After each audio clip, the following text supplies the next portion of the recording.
Game of Thrones Season 5 was when the series took a massive dip in quality, a low taper fade dip in quality as the real ones would say. Characters like Daenerys, Tyrion, and Jaime basically became shells of their former self from the earlier seasons, and this mainly had to do with the fact that after Season 4 of Game of Thrones, the show stopped trying to follow the books. There were still some scenes later that are taken from the books, like Jon Snow getting Julius Caesared, Cersei's Walk of Shame, Daenerys flying away, and even things that haven't happened in the books. Yeah, we do know they will happen eventually, like, you know, Stannis burning his daughter, hold the door, and Bran the goddamn broken being the king. Well, point is, the show really stopped caring about the books after season 4. And that alone should have been bad enough, but the TV show writers decided not to add arguably the most important character from the last book. One of the worst decisions David and Dan made, and trust me, they have made plenty of bad decisions. Dany kind of forgot about the Iron Fleet and Euron's forces.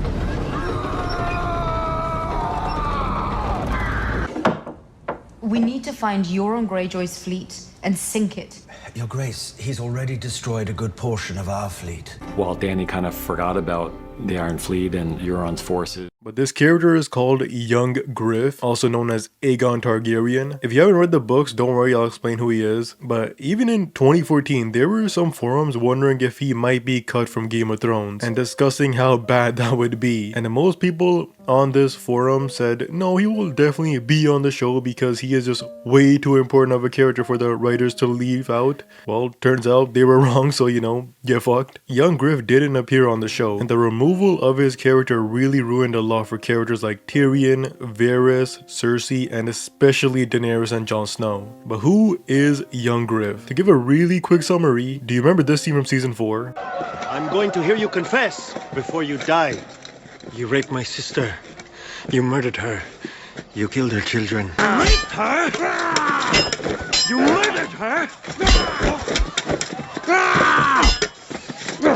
You killed her children. Raped her! You murdered her! You killed her children! Say her name. Elia Martell. You raped her. You killed her children. Elia Martell. Who gave you the order? Who gave you the order? Say her name! You raped her! You murdered her! You killed her children! Say it. Say her name. Say it! Well, it turns out this might not be the full truth. I'm not gonna get into all the theories, but it's basically the Mountain only killed Elia Martell and her daughter Rhaenys, but the son of Elia Martell, Aegon, he was saved by Fusitube aka Varys. Varys in the books claimed he switched babies, and the baby that the Mountain killed was just some random baby that Varys bought for and let die. And yeah, this is a good place to mention that Varys in the books is also pretty evil. That's a story for another video, so make sure to like and subscribe. But Varys sent the real baby Aegon to Essos, and the baby that the Mountain killed, his dead body was just like brains and gore, and no one could really tell if that's like the real Aegon. And also, you remember that dude from season 1 who sold Daenerys to the Dothraki? Him and Varys are trying to get the real baby Aegon on the throne. So yeah, that weird fat old Lord of the Rings looking dude is also really cool in the books, and the removal of Young Griff also completely ruins his character as well. And yeah, right now in the books, it seems like Young Griff is not that far away from taking the throne from Tommen and Cersei. That's all I'll say for now, but there's plenty of other theories of if this guy even is a Targaryen, but again, that's all I'll say for now. But needless to say, it doesn't take a genius to know that this Young Griff dude is really important, and they really screwed up not having him in the show. I already mentioned how removing his character ruins people like Tyrion, Jon, Daenerys, and I'll get to that, but in the short description that Larry just gave you about his character, it is clear that removing him also ruined characters like Illyrio, the Mountain, Dorne because he is the son of Elia Martell, and even Tywin. That Tywin is the goat of Game of Thrones, but now hearing that Tywin and Kevin Lannister looked at baby Aegon's dead body and couldn't recognize him, but they still presented the dead bodies to Robert Baratheon, that would have been such a cool scene for Tywin. But at least we got Oberyn's, Pedro Pascal's monologue of what happened with Tywin and the fake baby Aegon, which was really cool. As Robert's army marched on King's Landing, the Mad King sent his own wife and child away, but kept my sister and hers inside. In his madness, Aerys thought that the Dornish had betrayed his son at the Trident, and was only too happy to welcome his one true friend back into his ranks, Tywin Lannister. Lord Tywin's army sacked his friend's city, while Lord Tywin's son murdered the king he'd sworn to protect. All this could have been forgiven. War is terrible, and men must become terrible to wage it. But the Lannisters knew that as long as my sister and her children, Prince Rhaegar's heirs, lived, no usurper could safely sit the throne. So Lord Tywin's dog, Sir Gregor Clegane, the Mountain, made Elia watch as he murdered her daughter and dashed her infant son's head against a wall. Then, with her baby's blood still on his hands, he raped my sister and murdered her. When Lord Tywin later presented their bodies to Robert Baratheon wrapped in pretty Lannister cloaks, I have been told the red color graciously hid the blood from men's eyes. Pretty interesting stuff, but let's go character by character. Let's start off with Tyrion. Tyrion in the first 4 seasons was the best character. He is our main point of view for the Game of Thrones. But in season 5, Tyrion just screws around and goes on side quests and then just meets Daenerys. In the books, however, Tyrion doesn't see Varys' face, he sees Illyrio's face. And then Tyrion goes and meets a character called Young Griff. And it doesn't take that long for Tyrion to realize that this Young Griff kid isn't just some random blue-haired liberal. He's actually the real Aegon Targaryen. And this leads to some really cool dialogue. It's one of my favorite chapters in Dance with Dragons. But the funniest thing that Tyrion did is that Aegon was supposed to marry Daenerys. He wanted to find Daenerys to marry her. But Tyrion trolls him and tells him to go left to Westeros rather than go right to Daenerys. So Tyrion, with a little bit of trolling, could have now caused the deaths of thousands instead of a peaceful marriage pact with Daenerys. And oh yeah, I forgot to mention Tyrion in the books is also a villain in the books. So it's very obvious that removing Young Griff is a huge reason why Tyrion in season 5 felt so stale. In the show, Tyrion just kinda does a bunch of side quests and he's not even getting any XP. But in the books, because of Aegon, Tyrion, just a few moments after arriving to Essos, he is immediately back in the Game of Thrones. So needless to say, this is a huge blunder from the TV show writers. I would talk more about Tyrion, but because we don't have the next book, I'll get more into like the theories later on. But you understand the point. Tyrion needed Young Griff. But now let's look at Jon Snow. In the books, Jon is dead, but we can still work with him without getting even into the next few books. But just like the show, Jon Snow is a secret Targaryen, son of Rhaegar and Lyanna. But the main problem with Jon Snow is the writers combined the Young Griff story with Jon Snow's story. I mean, it's very obvious, like if you remember on the show, Jon Snow's real name is Aegon Targaryen, and they try saying that he's the true king and whatnot. Your mother was Lyanna Stark. And your father, your real father, was Rhaegar Targaryen. You've never been a bastard. You are Aegon Targaryen, true heir to the Iron Throne. My father was the most honorable man I ever met.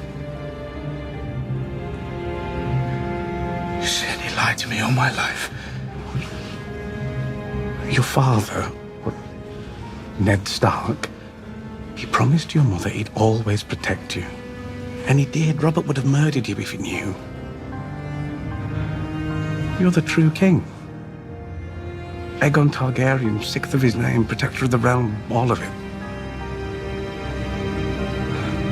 Rhaegar most likely didn't name Jon Snow Aegon, because why would he name 2 of his children Aegon? Unless he really thought Jon Snow was the chosen one, he was like, screw it, let's make the Targaryen bloodline even more confusing, it's worth it for Jon. And because Young Griff isn't on the show, the writers tried pushing Young Griff's story onto Jon Snow's story, which is the main reason why Bran the Goddamn Broken goes back in time and watches Rhaegar and Lyanna's wedding. This scene is only in the show to give Jon the claim to the Iron Throne that Young Griff has, because in the books, the only character who has a stronger claim to the throne than Young Griff is Stannis, Shireen, Gendry, or any of the Baratheons, because Baratheons won the throne by conquest. But if Stannis and Shireen die and Gendry doesn't even care, that would make Young Griff have the #1 claim to the throne. His claim is much stronger than Jon's in the books and also stronger than Daenerys's. So that's why in the show the writers tried making Jon Snow not only be a secret Targaryen, but also have the perfect claim to the throne with Rhaegar and Lyanna's wedding. Young Griff in the books has the perfect claim to the throne, not Jon. Jon in the books is also confirmed to be a Targaryen behind the scenes, but because no matter what, he is still a bastard. He is no longer Ned Stark's bastard, but he is still the bastard of Rhaegar and Lyanna, which means he still doesn't have that great of a claim to the throne. It's still a good claim to the throne, but nowhere near as good as Young Griff's. And he probably has a weaker claim to the throne than Daenerys, but that depends on the people of King's Landing if they would rather have a female queen or a bastard male king to run the world. So the removal of Young Griff basically made the show writers completely rushed Jon Snow's identity crisis, and they tried to do the whole claim to the throne thing and basically combined both characters into Jon. And this is even more credible because in the books, Varys only cares about young Griff sitting on the throne because he's been trying to do that for years to get him on the throne. And on the show, Varys just like randomly just falls in love with Jon Snow and just wants him on the throne.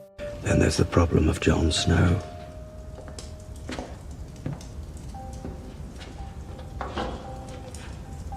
Perhaps it's actually a solution. You know them both. Tell me, who do you think would make a better ruler?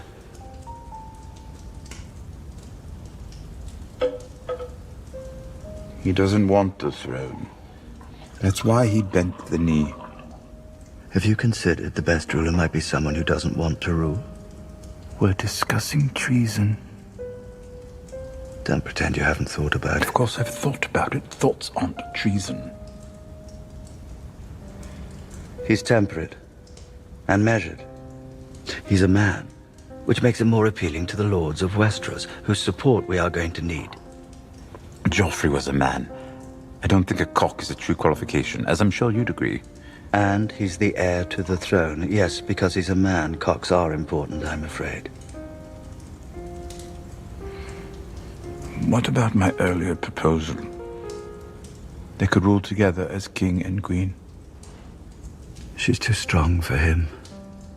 She'd bend him to her will, as she already has. You could temper her worst impulses. As you have. A Targaryen father and a Stark mother.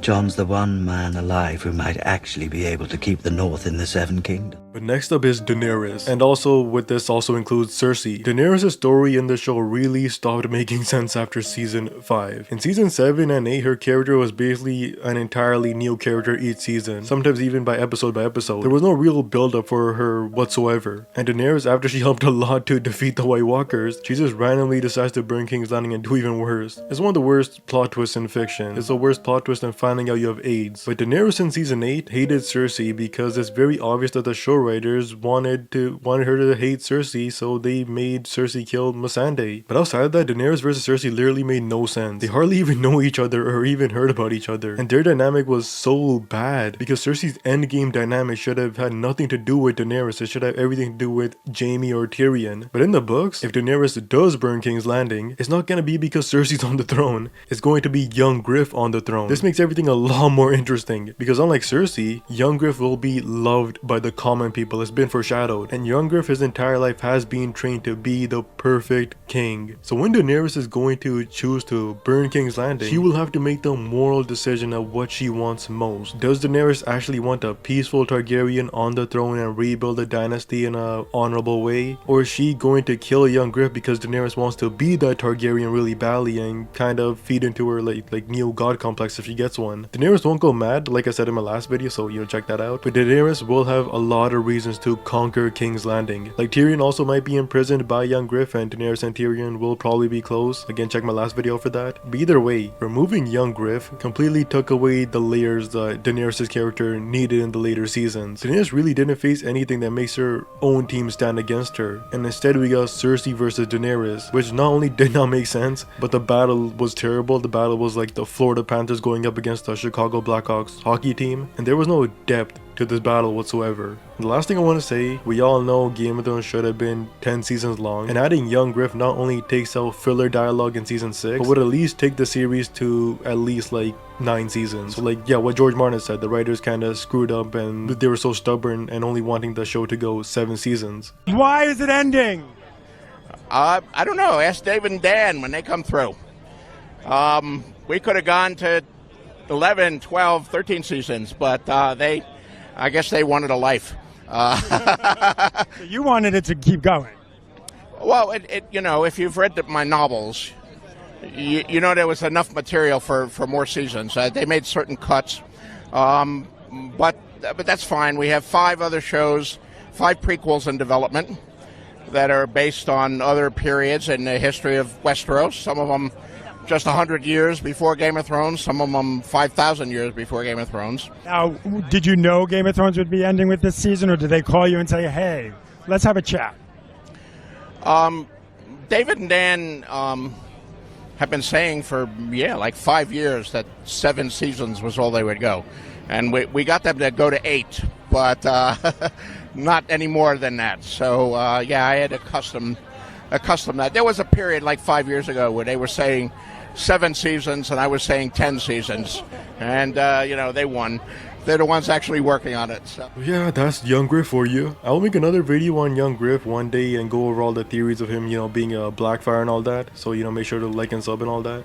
Yeah, I'm sick as hell, so that's why my voice is so weird for this video. I think the last video too. Probably the next video too. But yeah, that's it for this video. Make sure to like and sub. I already said that, but yeah, peace out.